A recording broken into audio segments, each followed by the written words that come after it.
Você já conviveu com alguém que acha que pode controlar suas decisões, suas escolhas e até aspecto da sua vida? Pode ser um amigo, um familiar ou até um colega de trabalho. Essas pessoas pressionam e desmerecem suas escolhas e opinião. E mesmo quando elas pedem desculpa, dão um jeito de inverter o jogo e colocar toda a culpa em você.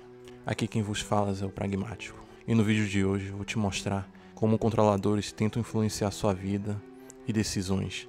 Eu vou te mostrar quais manobras um amigo controlador usa para te controlar e manipular. E principalmente, como você pode se defender desse tipo de pessoa. Você está no canal Estratégia Pragmática e agora nós vamos direto para o vídeo.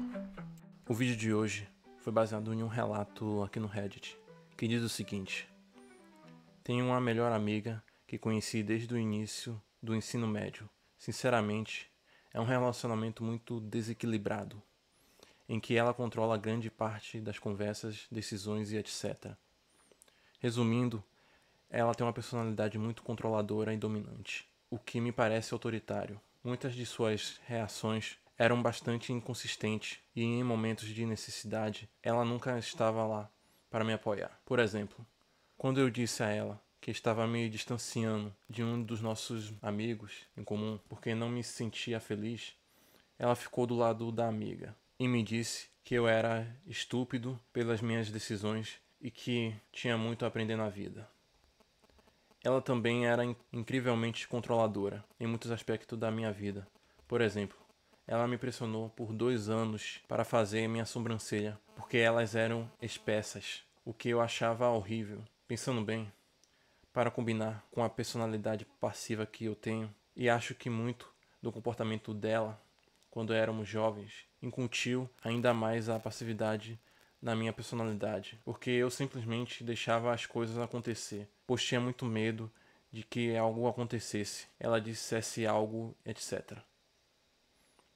Alguns anos confrontei-a sobre a situação em que ela ficou do lado da minha amiga. Disse-lhe que estava chateado por ela não ter tido tempo para entender meus sentimentos e ter sido indiferente. Ela se desculpou e disse que não sabia que tinha sido assim, mas que me avisasse quando eu fizesse isso de novo.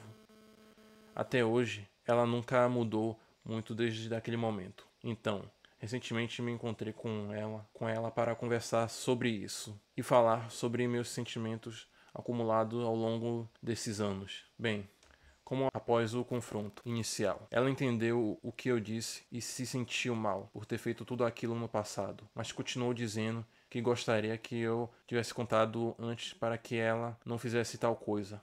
Eu expliquei por que isso não aconteceu, mas ela continuou dizendo que estava decepcionada por eu não ter dito nada e que eu a enganei para que só contasse agora. Depois daquele confronto, ela se sentiu mal e me mandou uma mensagem dizendo que lamentava muito ter feito tudo aquilo no passado e que eu estava me sentindo assim, mas que queria melhorar as coisas. No entanto, ela disse que estava irritada por eu não ter dito nada e que daqui para frente eu preciso apontar cada vez que ela fizesse algo que me faça sentir da mesma forma. Outra amiga me contou que quando ela se abriu com ela, disse sarcasticamente: "Nossa, obrigado por realmente conversarem comigo sobre as coisas." Fiquei um pouco confuso depois da conversa porque senti que deveria ter falado mais, mas achei injusto que ela estivesse ignorando meus sentimentos. Bom, o que é que acontece? Resumindo, o que é que o relato fala? São 2 amigos, e aí o que acontece? A amiga do narrador ficava pressionando ele e tentava controlar e moldar as coisas que o narrador fazia ou deixava de fazer. E ela tentava domar e deixar o narrador de forma submissa na relação de amizade entre eles. Tanto que o que acontece? Tem um momento que o narrador ele acaba conversando com uma amiga e explica toda a situação, ele não se sente confortável com as ações que ela tenha tomado, e aí ela se arrepende, ela se desculpa com o narrador, porém, apesar de ela se desculpar, ela tenta jogar a culpa no narrador, porque o narrador não tinha avisado a ela antes que ela tava sendo controladora e tava tentando se intrometer na vida do narrador. Meio que ela tenta jogar a culpa do que ela fez na culpa do narrador, como se ele fosse tão culpado quanto ela. Afinal, ele não disse que se sentia mal e não gostava da forma como ela tratava ele. É bom. O que acontece? Provavelmente, se você clicou nesse vídeo, talvez você tenha uma situação similar. Alguém tente te controlar ou tentar moldar você e sua forma de agir em determinadas coisas. E aí o que acontece? Eu vou mostrar qual tática, o que é que essas pessoas controladoras, essas pessoas manipuladoras, elas tentam fazer para poder te controlar. Pois muitas das vezes o controle é de forma inconsciente. A pessoa não se dá conta de que está sendo moldada.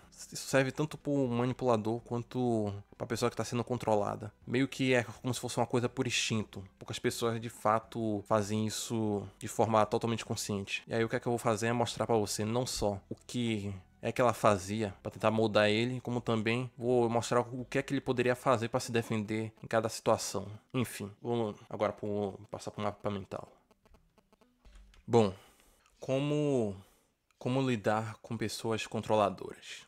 Primeiro passo, a gente vai entender o que é essas pessoas, como é que elas fazem para tentar nos controlar.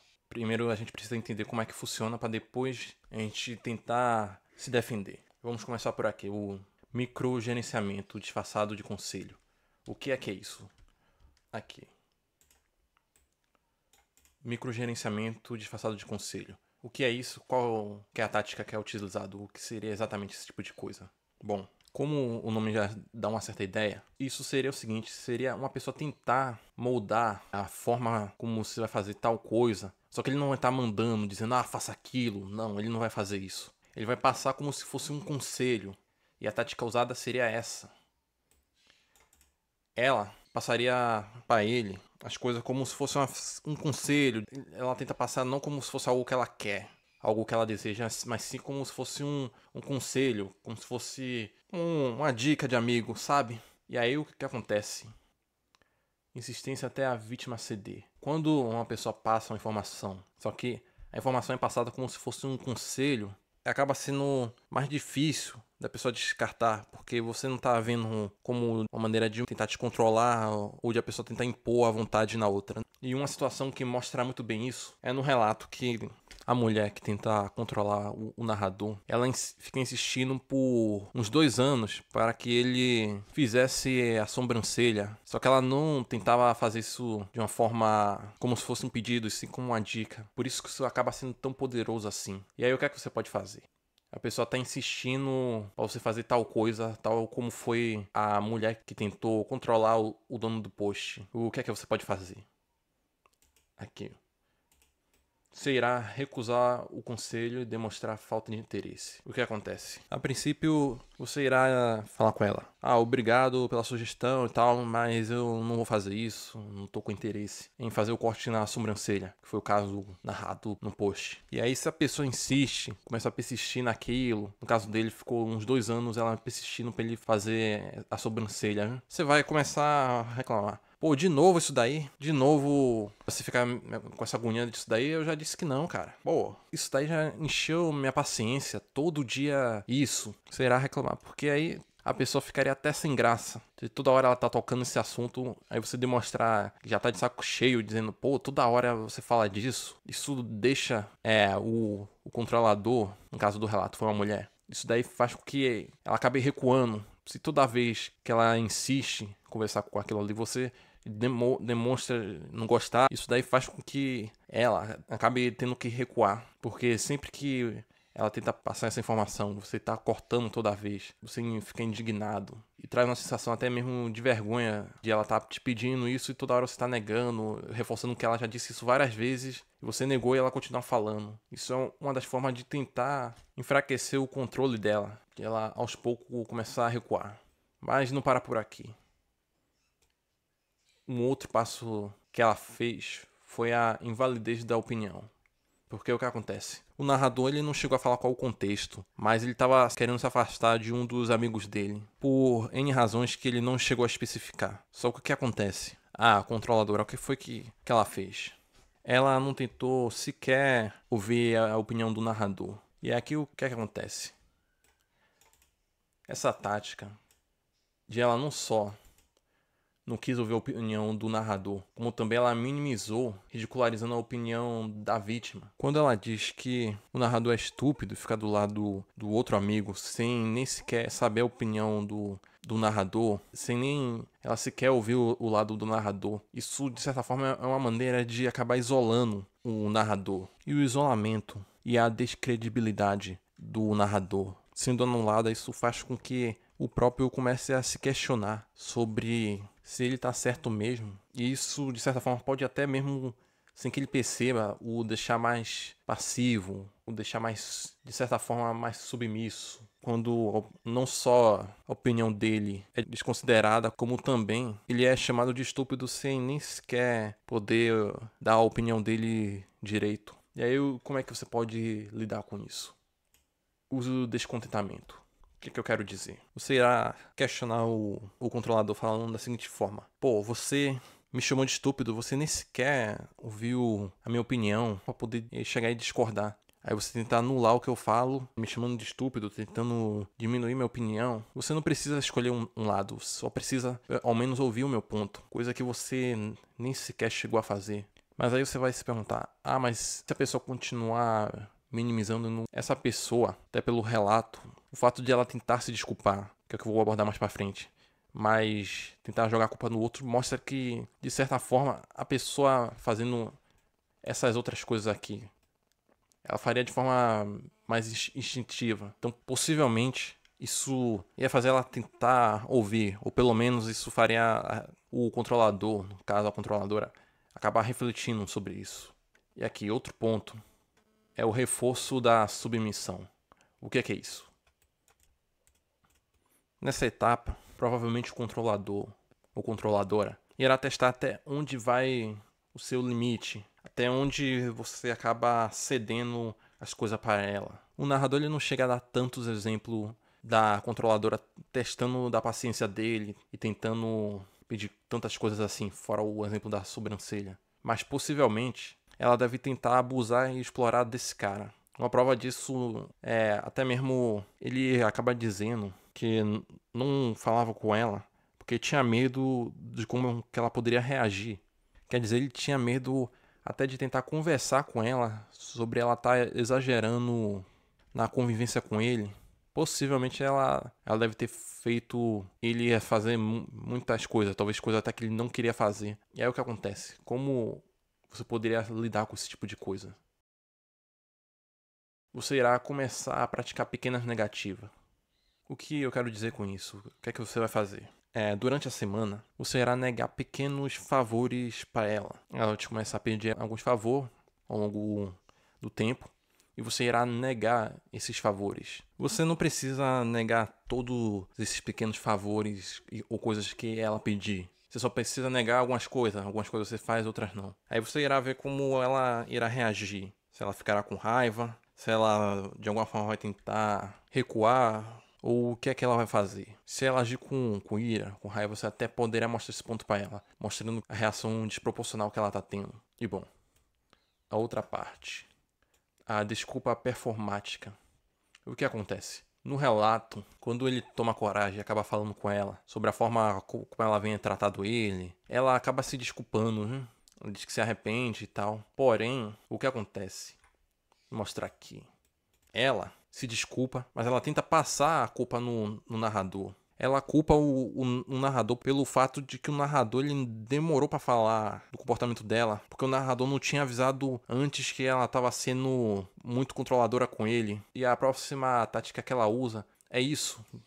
Ela pede desculpa, mas depois culpa o narrador. Quando ela se desculpa e tenta fazer você se sentir culpado por não ter falado isso para ela, isso causa uma sensação de culpa pelo narrador. Ele vai se sentir culpado, mesmo que ele nem tenha culpa. E até para ela continuar mantendo o controle e manter uma relação desequilibrada com o narrador fica mais fácil, porque por mais que ela tenha se desculpado, quando ela joga a culpa no narrador, isso faz com que ele fique meio perdido e sinta que até deve algo para ela, o que facilita de ela manter o controle sobre ele. E aí o que você vai fazer? O narrador, o que é que ele poderia fazer? Ele aceitará a desculpa aqui. Aceite a desculpa, mas não negocie a culpa. Você pode aceitar a desculpa? Pode. Você irá aceitar a desculpa. Beleza. Eu aceito que você se desculpou, mas você não pode simplesmente vir colocar a culpa em mim por algo que você fez. Né? Isso daí você tem que impor isso pra essa pessoa. Mostrar que você não aceita ser culpado por algo que não foi você que fez. Né? E, bom, outra coisa que acontece. Isso aqui não foi nem uma coisa diretamente que ela fez, mas pode acabar influenciando também, que é o seguinte. O sarcasmo. Como é que é usado? Uso do sarcasmo de terceiros. Indiretamente, para acabar gerando medo no narrador e até influenciando a passividade dele. Ele ficar com medo de falar com a controladora. Em um certo momento do relato, ele fala que tem uma amiga dele que quando essa mesma amiga foi falar sobre a mulher controladora, quando essa amiga foi falar com ela, essa mulher ela acaba falando de forma mais sarcástica, dizendo obrigado e tal, por me agradecer, só que de uma maneira de tentar ridicularizar, usar o sarcasmo e talvez uma própria ironia. E aí como o narrador poderia lidar com isso? Reforce que você não aceita ser tratado da mesma forma. Caso em algum momento você acabe conversando com o controlador e esse assunto acabe vindo à tona, que um outro amigo seu acabou falando para esse controlador, ele agiu de forma sarcástica, você pode tentar conversar com ele dizendo: eu não quero que você me trate dessa mesma forma. Dessa forma que você tratou fulano, eu não gostaria que você me tratasse dessa mesma forma como você tratou esse meu outro amigo. Enfim, o que acontece? Você fez todos os outros passos. Cada etapa que foi dita aqui, você executou. Você fez cada uma dessas coisas. E aí, apesar disso, você faz o teste. Você decide ver se a pessoa realmente mudou. E aí você observa como é que a pessoa irá se comportar. E aí se a pessoa, após tudo isso, realmente mudou o seu comportamento, ótimo, vida que segue.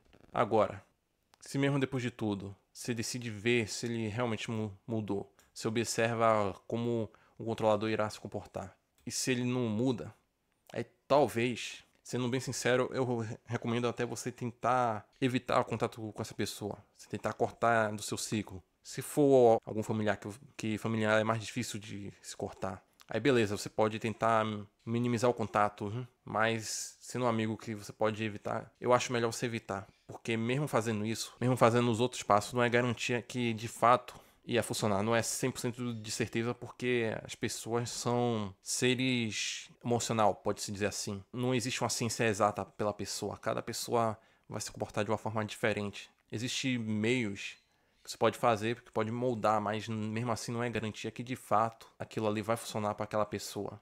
Eu até falei isso em um outro vídeo. Vou deixar até um card aqui em um momento que eu falo sobre isso. Mas enfim, não é garantia que de fato vai dar certo. Porque o ser humano não é uma coisa exata. As pessoas muitas vezes agem mais pela emoção do que pela razão. Enfim, o vídeo vai estar ficando por aqui. Se você gostou do vídeo, eu gostaria de te convidar a se inscrever no canal. Ative as notificações para você receber vídeos similares a esse. Deixe o seu comentário sobre o que você achou do vídeo, se tem alguma coisa que você discorda, se você acha que tal coisa tinha que ser diferente, se há alguma coisa eu poderia acrescentar ou retirar alguma dessas coisas aqui, você pode comentar aqui. E no mais, é só isso. Você está no canal Estratégia Pragmática e nos vemos no próximo vídeo.